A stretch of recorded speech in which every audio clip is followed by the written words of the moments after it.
ناظرین، آج ہم دہلی کے مہندیان قبرستان میں ہیں۔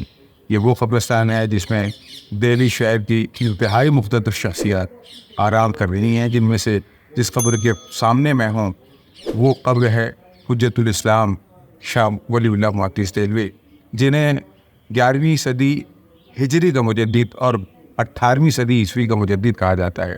مجدد کہا بھی اس لیے جاتا ہے کہ آپ نے جو سب سے بڑا کارنامہ کیا وہ یہ کہ قرآن مجید کو فارسی میں ترجمہ کر کے اس وقت ہندوستان کے جو عام مسلمان تھے ان تک اس کے پیغامات کو پہنچایا، اور یہ بہت بڑی بات تھی اس زمانے میں۔ اس کے بعد دوسرا اہم کام وہ یہ کیا کہ جو مغلیہ سلطنت اور ہندوستان کی جو ریاستیں، جو ایک اسلامی تصور تھا، اسلامی ریاست کا جو واقعی تصور ہونا تھا، اس سے جو دور ہوتی جا رہی تھی، اس کی اصلاحات کی کوشش کی۔ اور تیسرا جو بڑا کام کیا وہ یہ کہ اگر معیشت پہ مسلمان قابض نہ ہوئے تو ظاہر سی بات ہے کہ ایک بڑی سلطنت جو ہے اس کو قائم نہیں کیا جا سکتا۔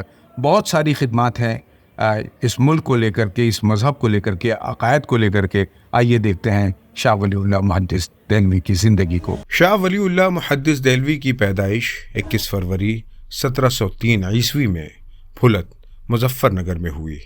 آپ کے والد گرامی شاہ عبد الرحیم دہلوی اپنے وقت کے معروف عالم دین، محدث اور مشہور زمانہ تصنیف فتاوی عالمگیری کی مجلس مؤلفین کے رکن تھے۔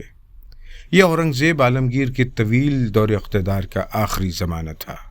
اس کے بعد مغلیہ سلطنت کی چمک ماند پڑنے لگی تھی۔ زوال کا اندازہ اس بات سے لگایا جا سکتا ہے کہ شاہ ولی اللہ کی پیدائش سے وفات تک مغلیہ سلطنت میں 12 بادشاہ تخت نشین ہوئے۔ اورنگزیب کے زمانے میں پیدا ہونے والے شاہ ولی اللہ 59 برس کی عمر میں جب اس دنیا سے رخصت ہوئے تو دہلی کے تخت پر شاہ عالم دوم کی حکومت تھی۔